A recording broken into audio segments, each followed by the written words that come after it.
What's up, everyone? Welcome back to Moonlight Game Devs, the podcast where game developers share the story behind their latest game and the lessons learned with their fellow developers.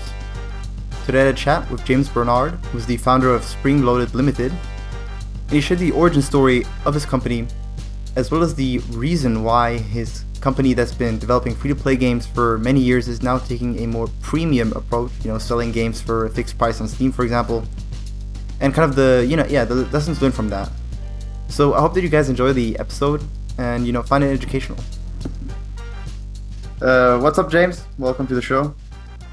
Hey, thanks for having me. You're the CEO, I guess, of Springloaded Ltd.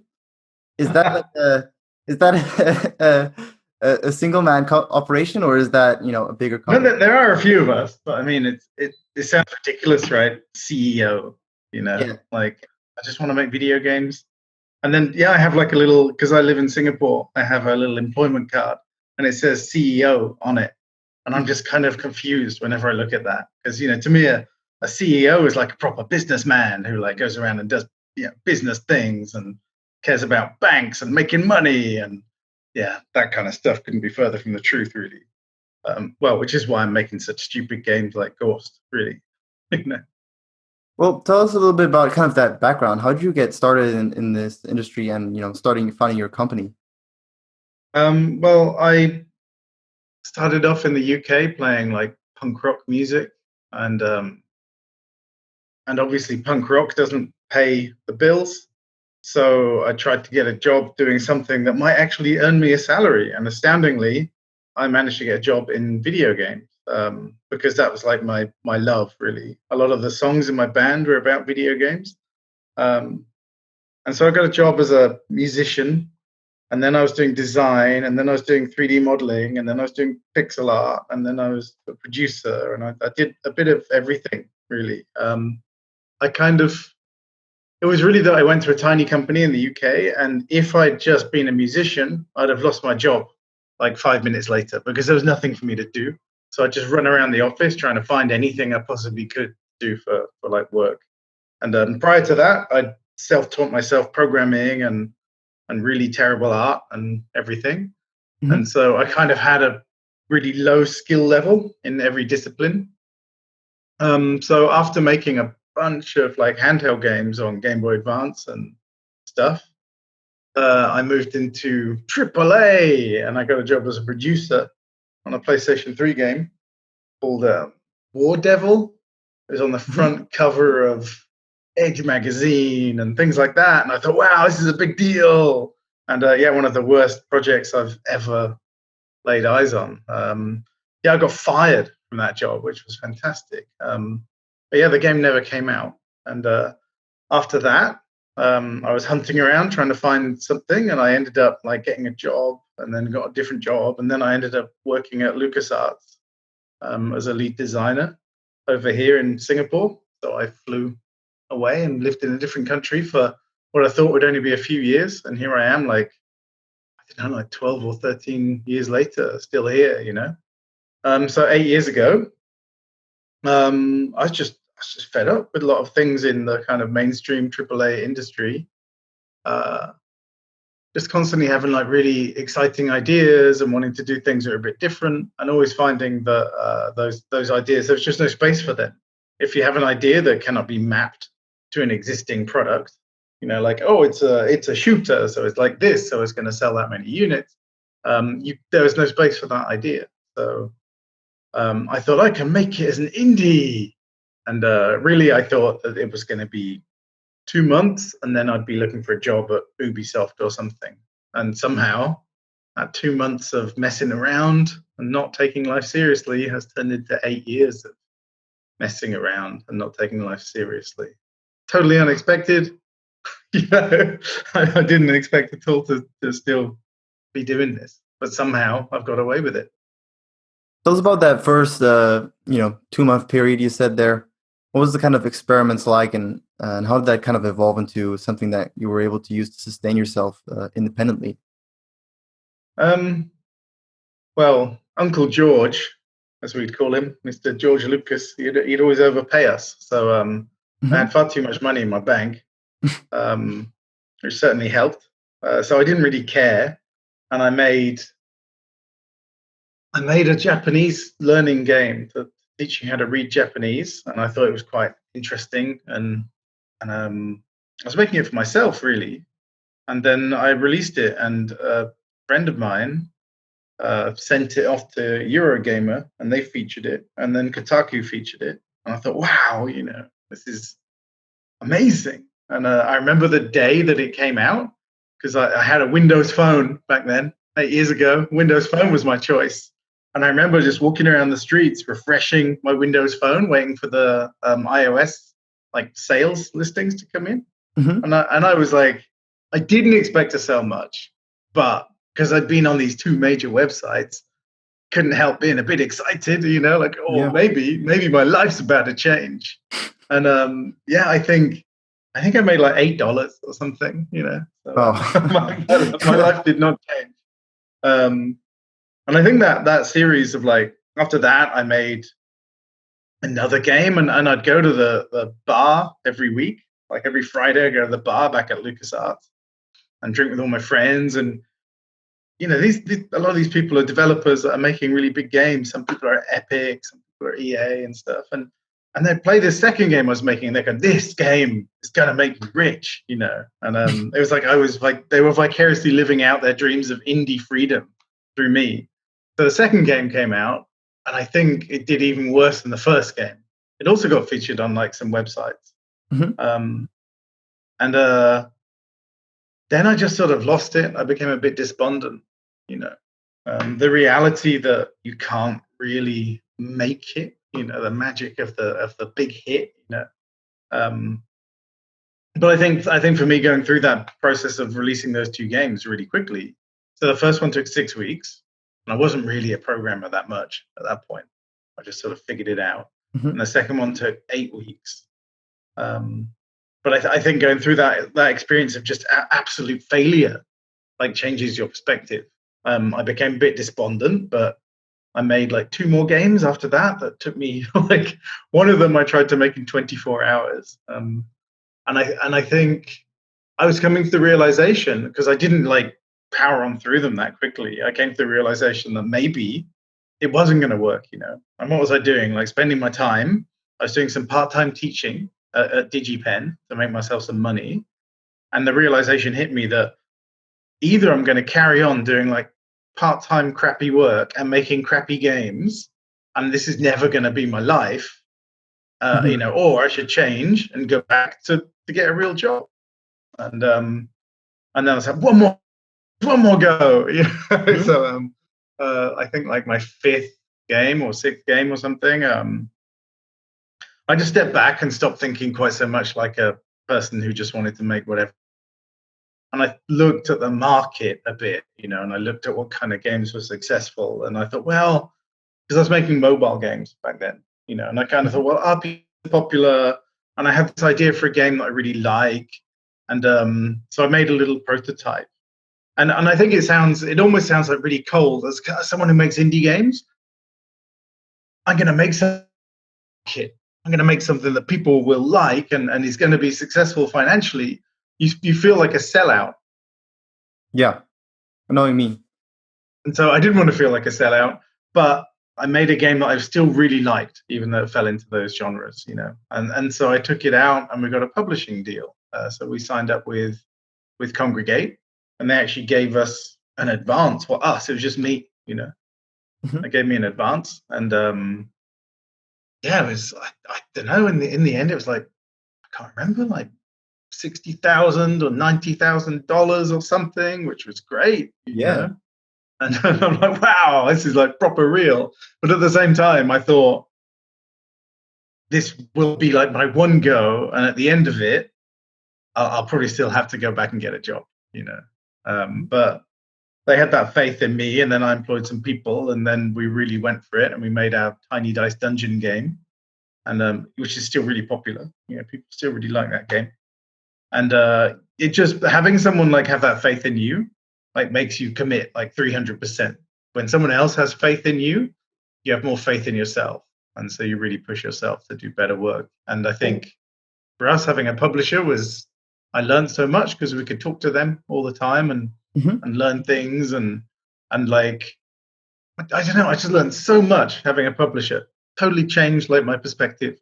And then our whole company really, not just the financial support of giving us money to build the game and the financial kind of thing because we, earned money from the game, but the actual recognition that when you could go to people and say, I'm an indie developer and I published this game with this big company and it had all these downloads, suddenly people would listen to me. And up until then, no one had how to talk to someone from Apple. I didn't know how to talk to anyone from Google. It was all impossible for me.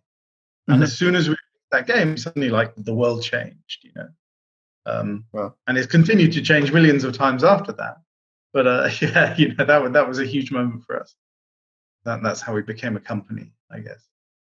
that's all. That's a cool story for sure. And like, there's many interesting things I want to talk about. Kind of from what it sounded like, did you sell those first games like as a kind of a premium title where you had to pay to download them, or was it already free to Uh, play? Kind of. I don't know. I know it was a little bit of a. I was a complete idiot. Like the first, well, not really. I mean, the first one was free to try, and then you could pay a level. That was the Mhm. Japanese one. The second one was like $2. That was at the very tail end of mobile games cost. Yeah. And then the next one, I think I put like some banner ads in it, but then I just took them out and it was free. And I had this idea, right? I had this idea that if I gave away some games for free with no monetization in them, that people would be so happy and they would just download them and play them. And somehow that would like make me get noticed. Obviously, it didn't. Those games were incredibly unsuccessful. They incredibly like nobody cared. So yeah, I was so desperate to try to cut through the noise and get noticed, which is the same for most indie developers still, and like how do you get people to notice you? And I think that initial naive thing that you do is think, well, I can't compete with Fortnite. I'm not going to make a game that high budget and that awesome. So how can I cut through the noise? I know I'll make it free. And back then there weren't so many free games. And now Fortnite is an example, right? What can you do? You're like, how can you compete with Fortnite? Because you can make a free game that doesn't even have any monetization in it, and Fortnite's already free and has strange monetization. So Mhm. that desire people have to compete on price totally doesn't work. There's no battle there, right? It's like you're battling for people's time. And if you think your game isn't worth money, then the reality is it's not worth people's time. People's time's too precious. They don't care. They've only got 2 hours to play a game. So they're not going to play your game just because it's free. Um, Yeah. so yeah, we definitely went through that. That was an experience that changed my outlook. But I've tried similar stupid things since then that have all been hilarious in retrospect. you know? So, yeah. I'd love to talk about those maybe those things you learned later on in the kind of the reflection section. But I guess one thing I want to touch upon that you mentioned as well is how you collaborated with that publisher. Do you still remember how you kind of connected with them? Did you pitch the game and have already kind of a prototype, or what was that like? Um, I mean, what happened was because I was making this other huge game, this like RTS thing that I still really love the idea. And I built a prototype and I'd spent months on this prototype and I'd even done things like gone on holiday on my own with my laptop and just programmed all day at the bar. But which is the weirdest thing. You always imagine like, because where I live is so many paradise-like islands everywhere.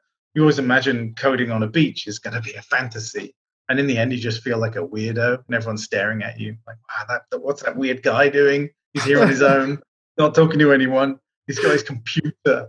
You know, um, there was a time where a lot of people were talking about me, and I don't think they knew what language I spoke, and yeah, that was hilarious. Be like insulted. you know. Right. Anyway, so I came back to Singapore, and I just wanted a break, and I had this idea for this game, and I thought it would work in the market, and I just made a little prototype, and I proved the main mechanic, and then I went to a game show, like a game convention. Mm-hmm. There were a bunch of publishers there, and I know some of my friends. I knew they were being very secretive about their games. They wouldn't show their games to people, and they was like, "Oh, got to get an NDA and all this crap, right?" Yeah. And weirdly, I'd never been to a show, despite being in the industry for like 15 years or something. I'd never gone to a game show. I'd always ended up being stuck back in the office building stuff, and it was quite exciting being at this like tiny little event in Asia. And every time I saw anyone, I just ran up to them with my iPad and said, "Hey, I've got a game. It's like this, and really effective. At the end of that, like 2 days, I got drunk every night, and I spoke to every single person I could. At the end of that 2 days, I knew so many people, and I'd got like several people interested in the game. Weirdly, like we had the Congregate offer, and there was another guy who wanted to invest in my company, and then there was another person who was really interested, and he this shows you how naive I was. Oh, huge regret. Like about 6 months later, we're working on a Tiny Dice game, and he wrote to me and said, "We want you to make another RPG game," and they were going to offer us close to $1 million to make the game. And I'm like, Wow. "Oh, I don't think," I was in this weird moment where I thought maybe our games can make more than $1 million, and I kind of like blanked it out and said, "Well, I want more of a cut, more of a percentage of the money, and all this kind of stuff."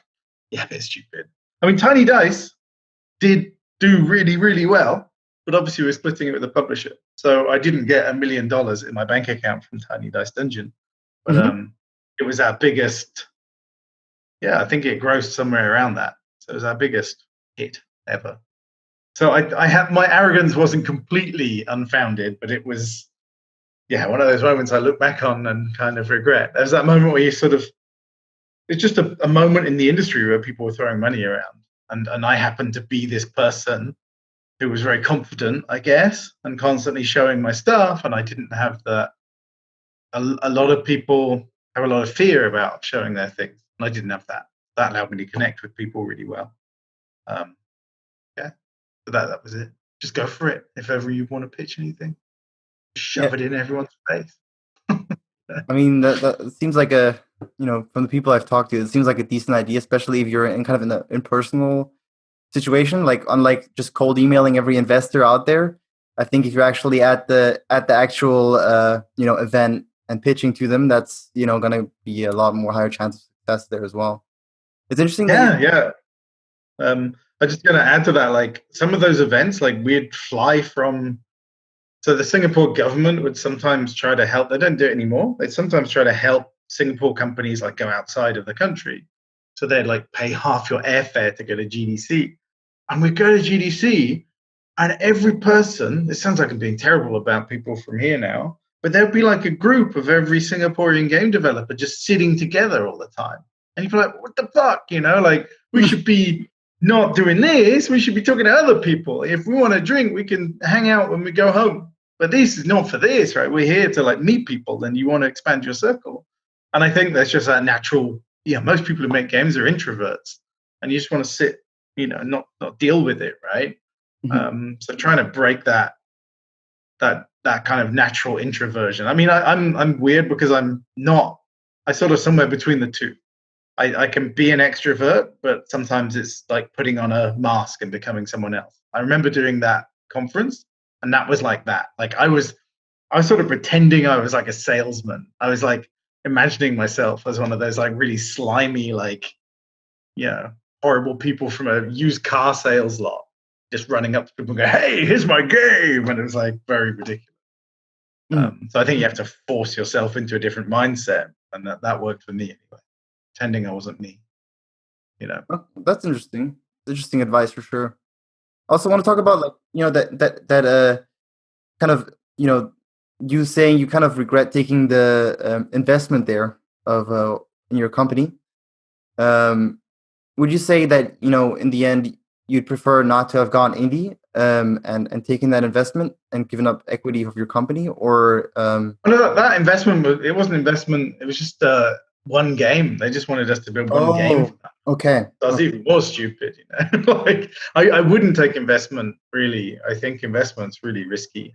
We've had a couple of moments in our time where people have wanted to invest, and it's awful. It's awful. I've seen so few companies who've had investment go well.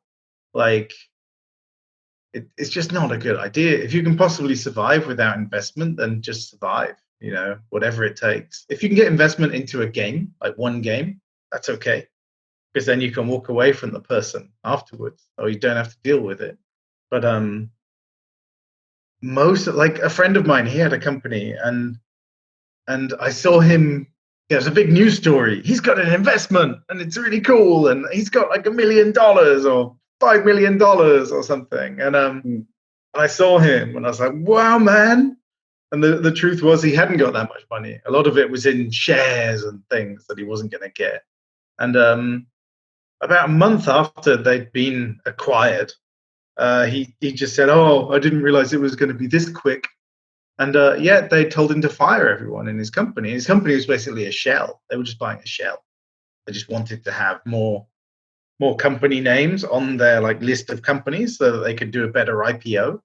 And I think that stuff to like indie devs, like we don't know. We just think that people are giving us money because they love us. We don't realize that there are greater business strategies at play. Yeah. And that's I learned a lot. Like we met an investor.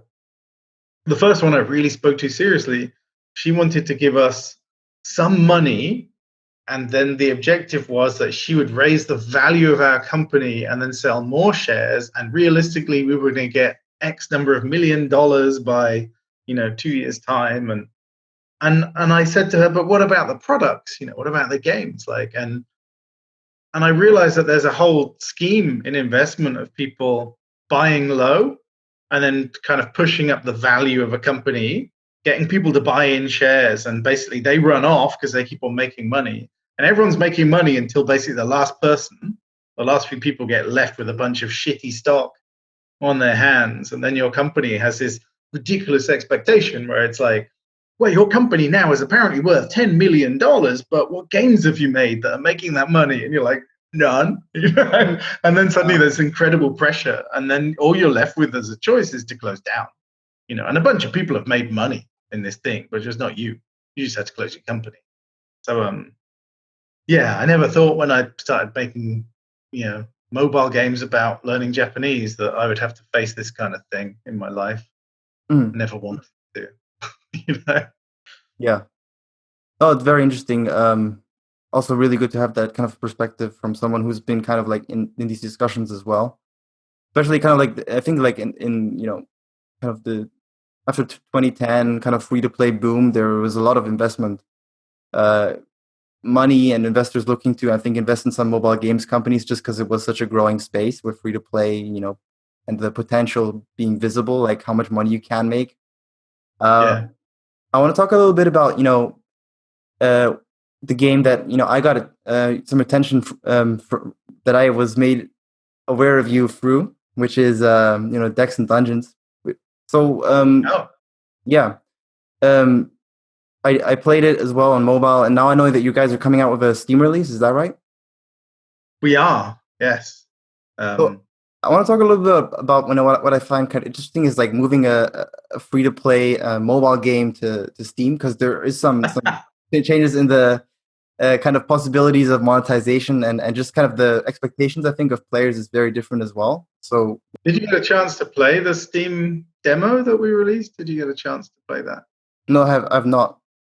Okay, I don't think you can get it anymore. We did it for their like Steam summer games thing. Right. I think like one of the things that I've been thinking about for a long time is how if we bother to make a game, it should be able to be on every single thing.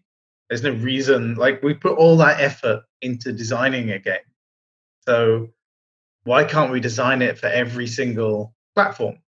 So we haven't always executed on it very well. And weirdly, the industry is different than I thought it was at this point, which is something we'll talk about later, I'm sure. But Decks and Dungeons was always designed to kind of work in both. As a free-to-play game, yes, it has like gacha and you open cards and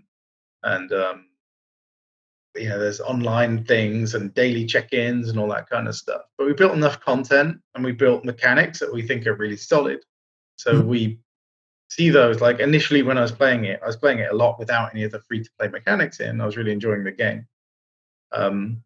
So it's like you take that content, that core, and then you add a bunch of features on it that make it work for free-to-play. Obviously, you have to make sure the core is malleable enough to work in both contexts, as a premium game and as a free-to-play game, which is like really challenging. But I always think with a game design, you can come up with 100 game design ideas in an hour.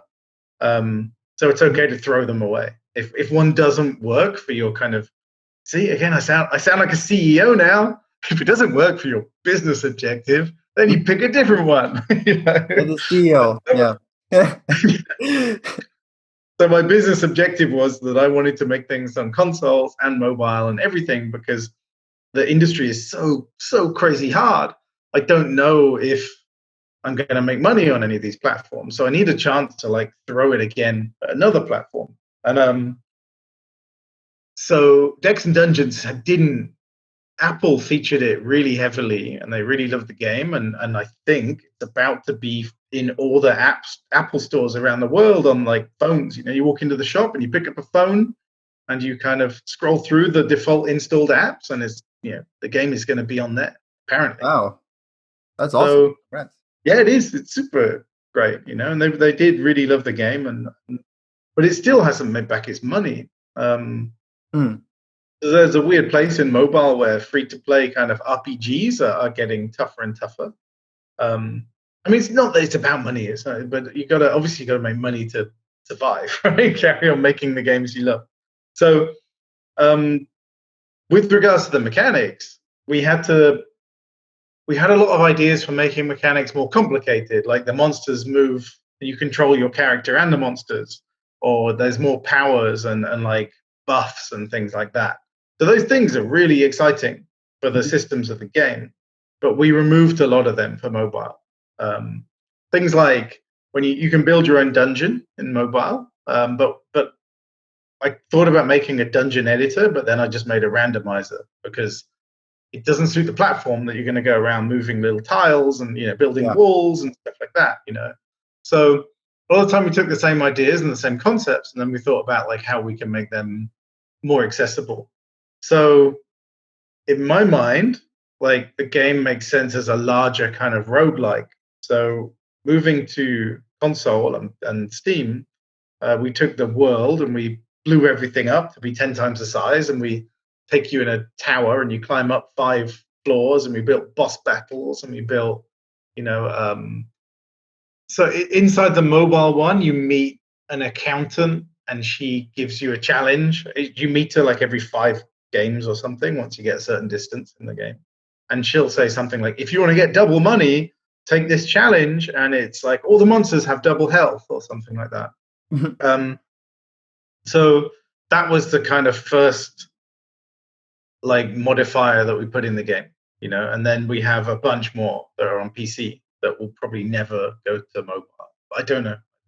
It's interesting because some of the things, as you build it more for a deeper audience, some of those things make sense to actually bring back to mobile as well. So I think both audiences benefit from the development on both platforms, or at least that's how I feel. We'll see how it goes. But yeah, I'm really happy with the game. I think it's coming together really well.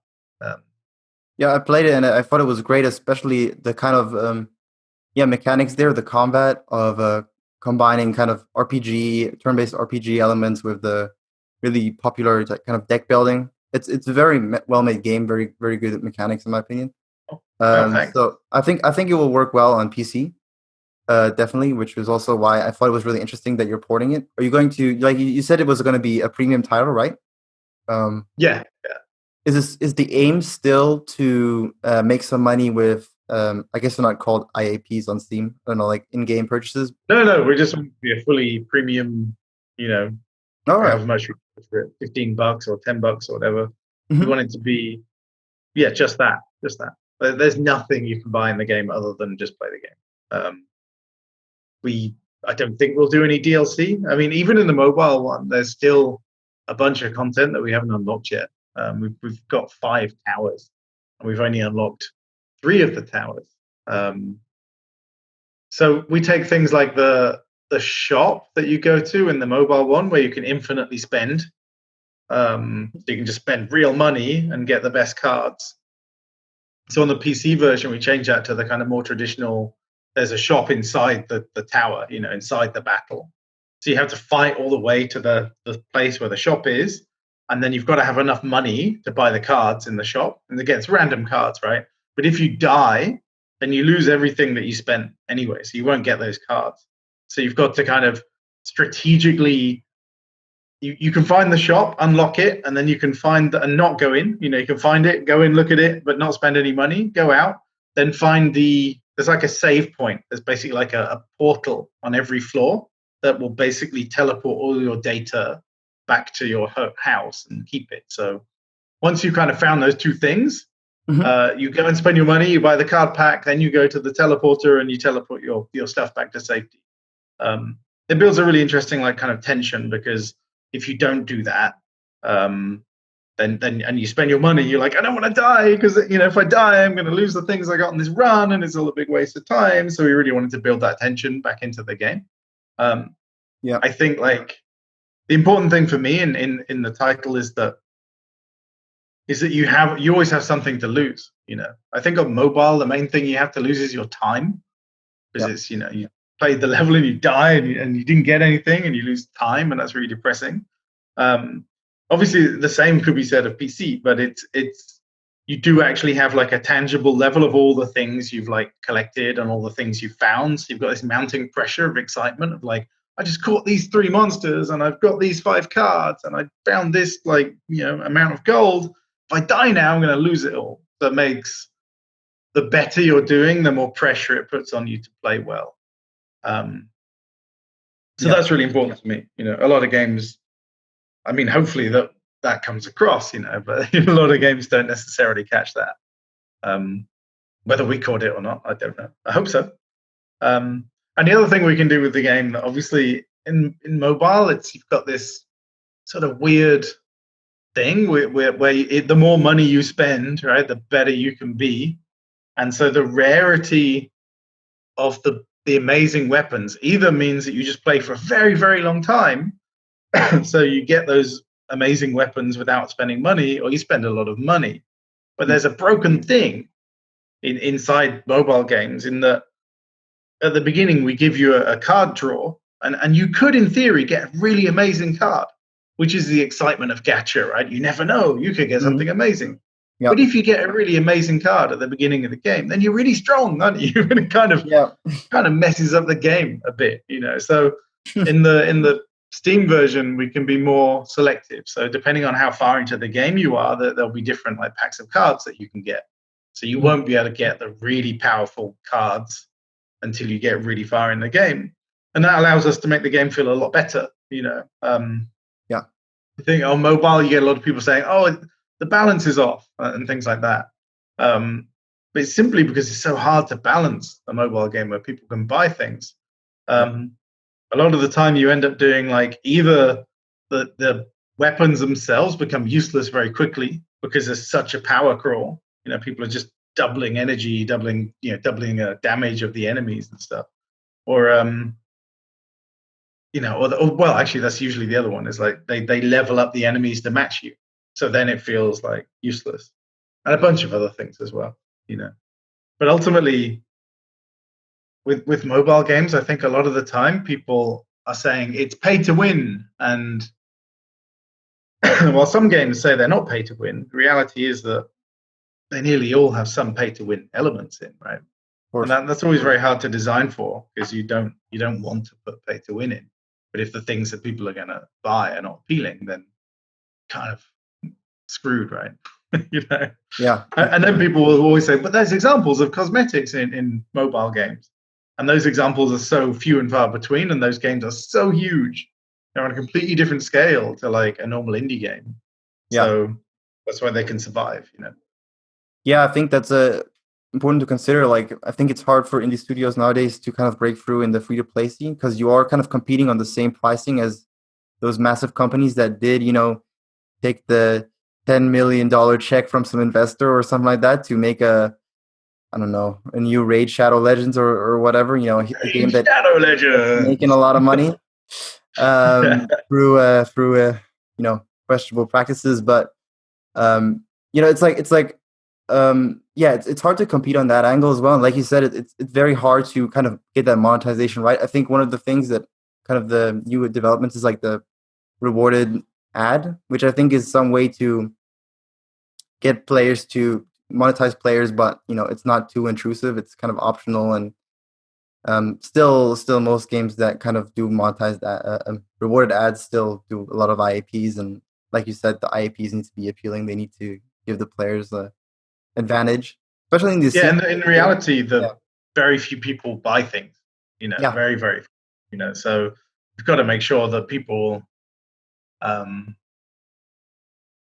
I think the word that I hear sometimes and the word that I always think of is hope. You talk about when you're playing a game, do you and it's such a dangerous line to walk when you start thinking about free to play games.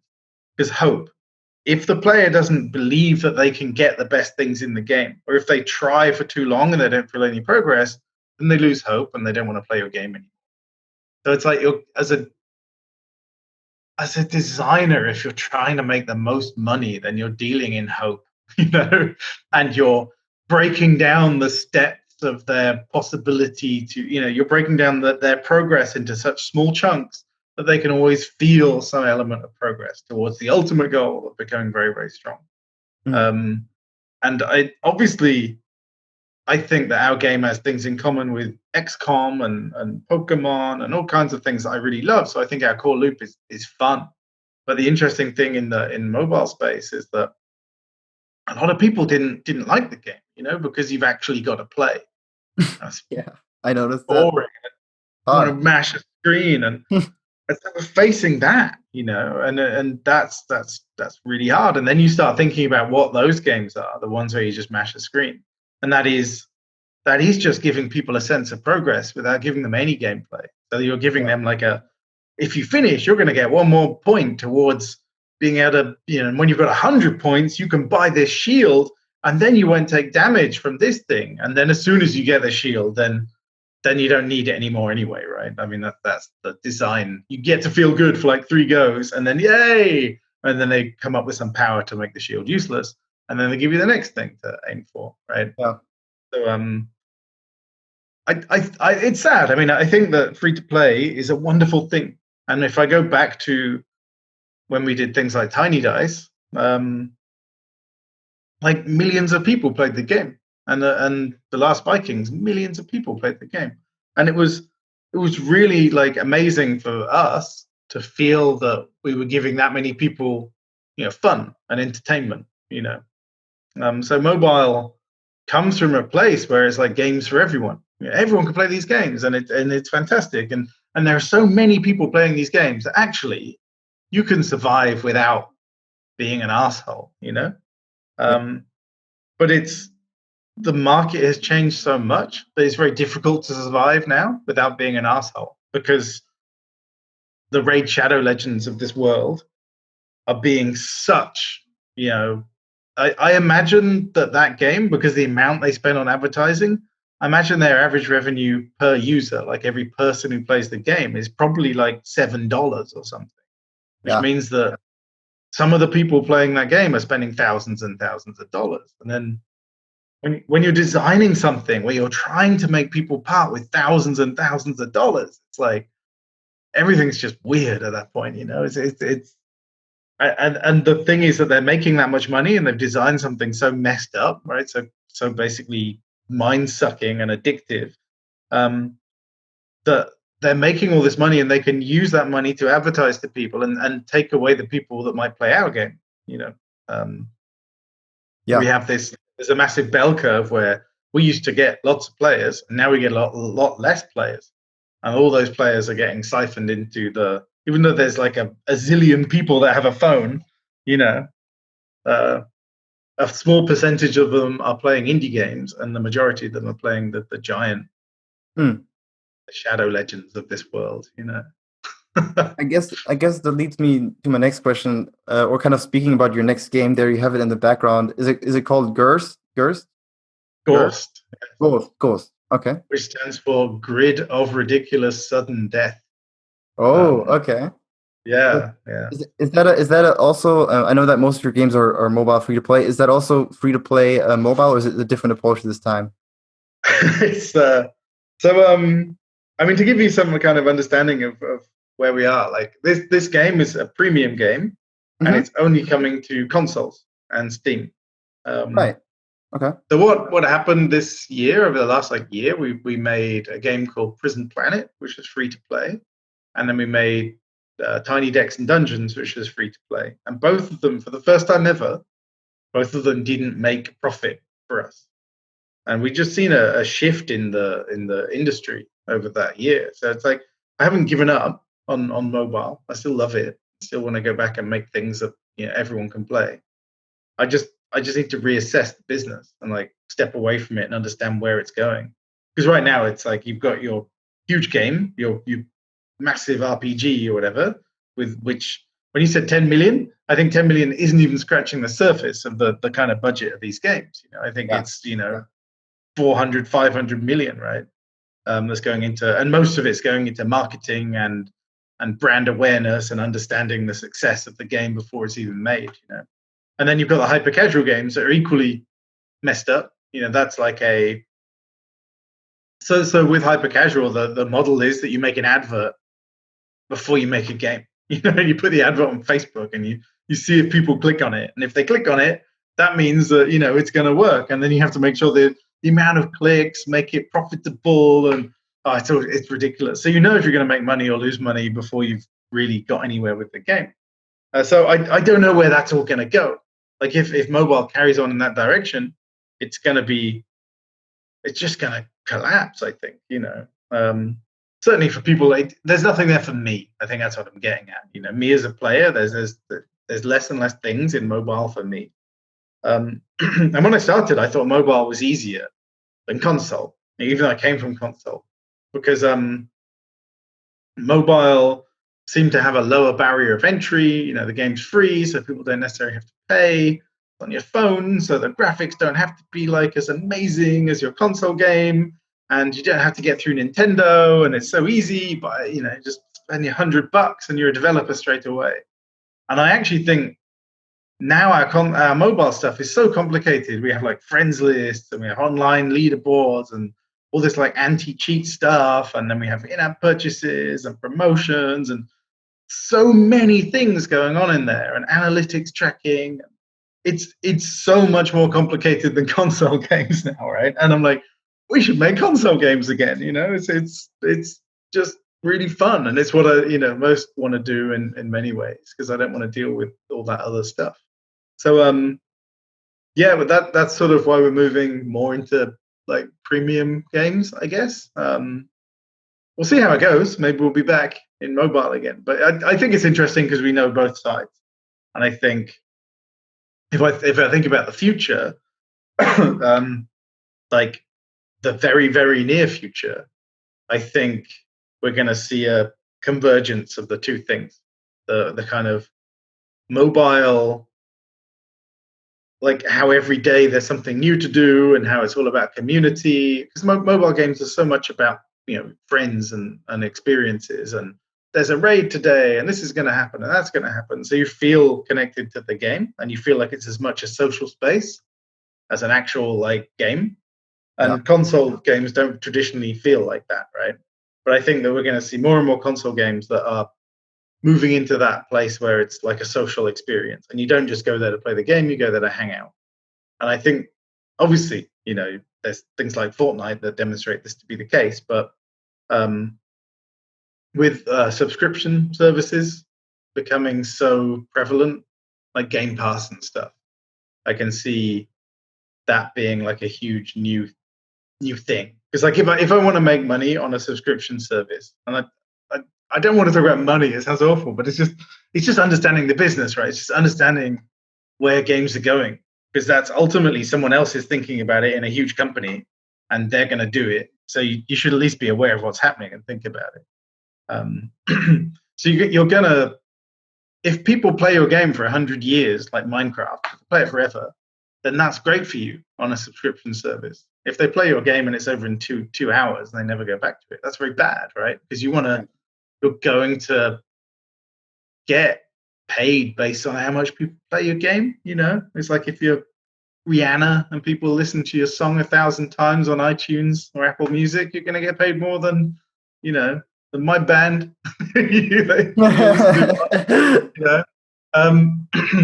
So yeah, I think people are going to be thinking more in this kind of games as a service thing, and a game like Tiny Decks and Dungeons actually works well for that, because there's a lot of content, a lot of customization, a lot of like ownership of like what you do inside the game. So it's a lot of fun, right?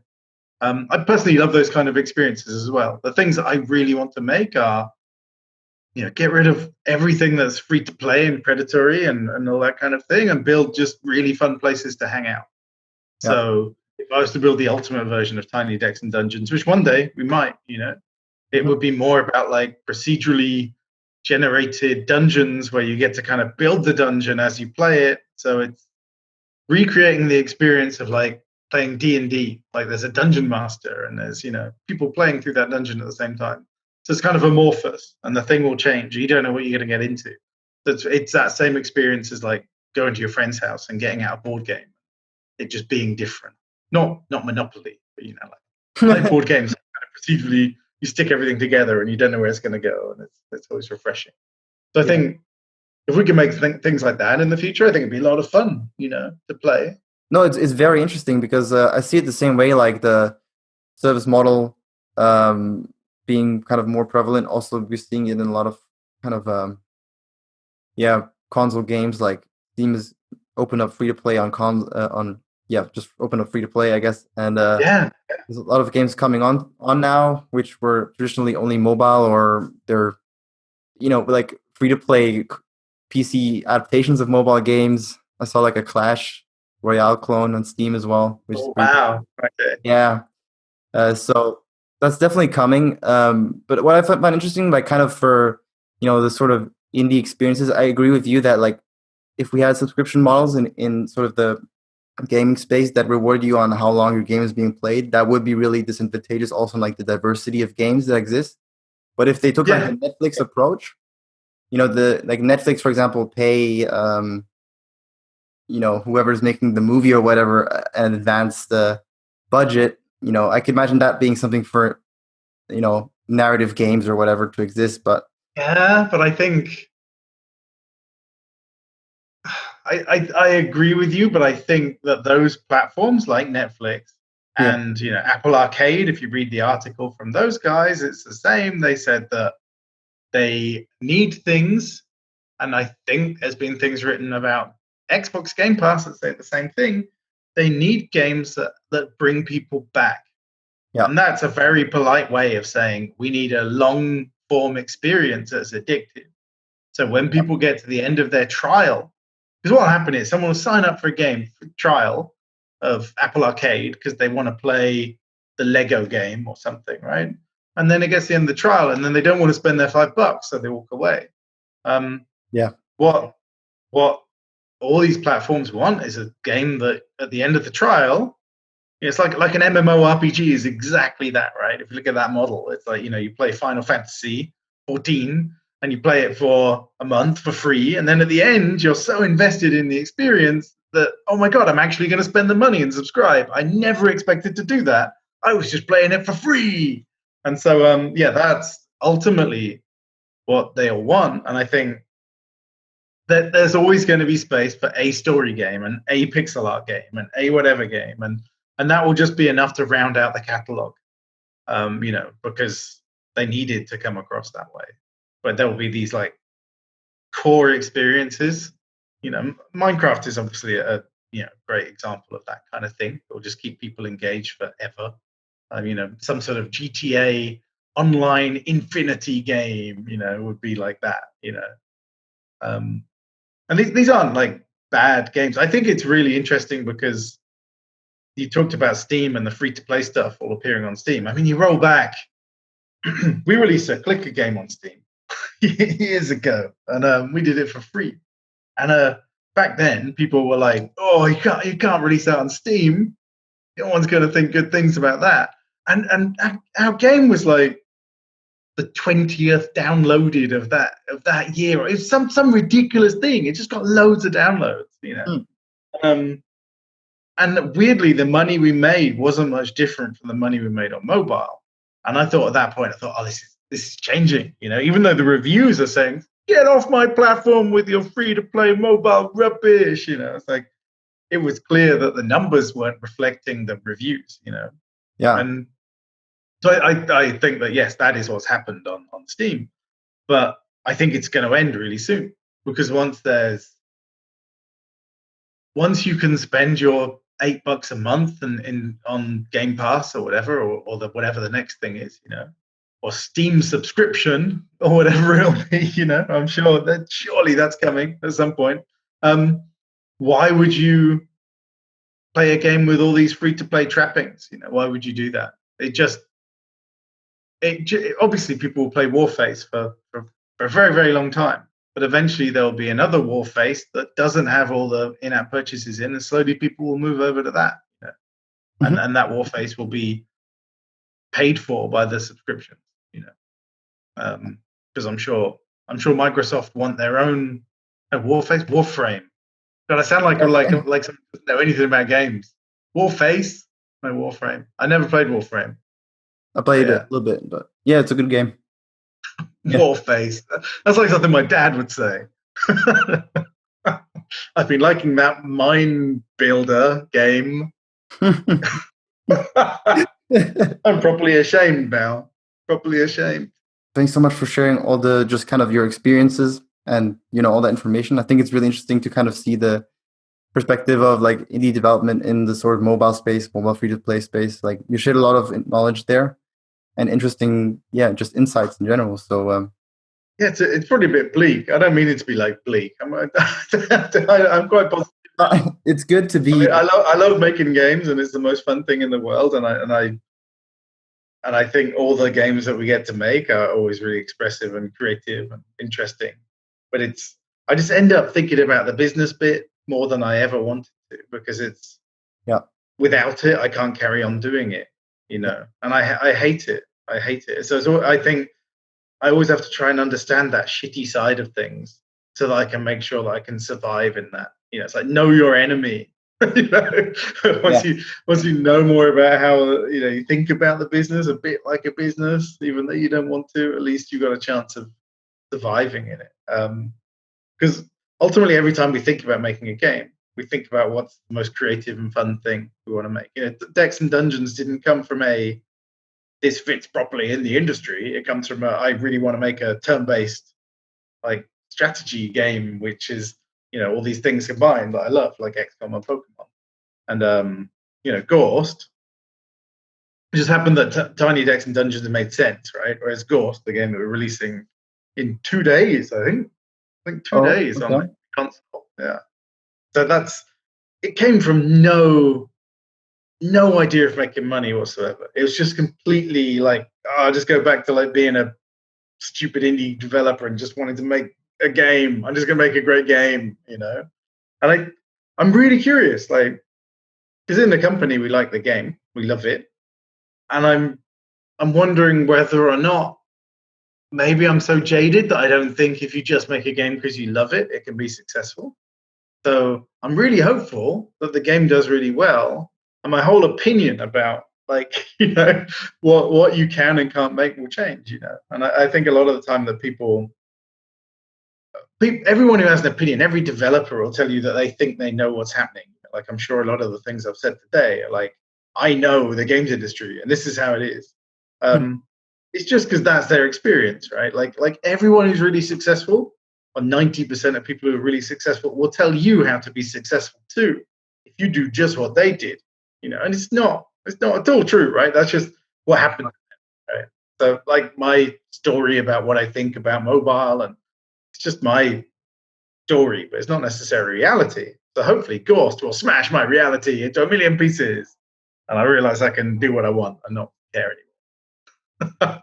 Well, that sounds like a great reality. So I'll definitely have my fingers crossed for you. All right. Yeah, James, thanks so much. Everyone, check out Gorst, coming to Steam, right? And Xbox Steam, One. Xbox, PlayStation, and Switch. Awesome. Oh, and physical. It's coming on a cartridge and a disc. But that's not for that's in 2 or 3 months, Thanks for listening to the show. If you enjoyed it, please consider subscribing or leaving a review. And if you want to get more game development content, head down to the website, moonlightgamedevs.com. Consider subscribing to our newsletter or joining this discussion on Discord. Thanks, and I'll catch you for the next episode.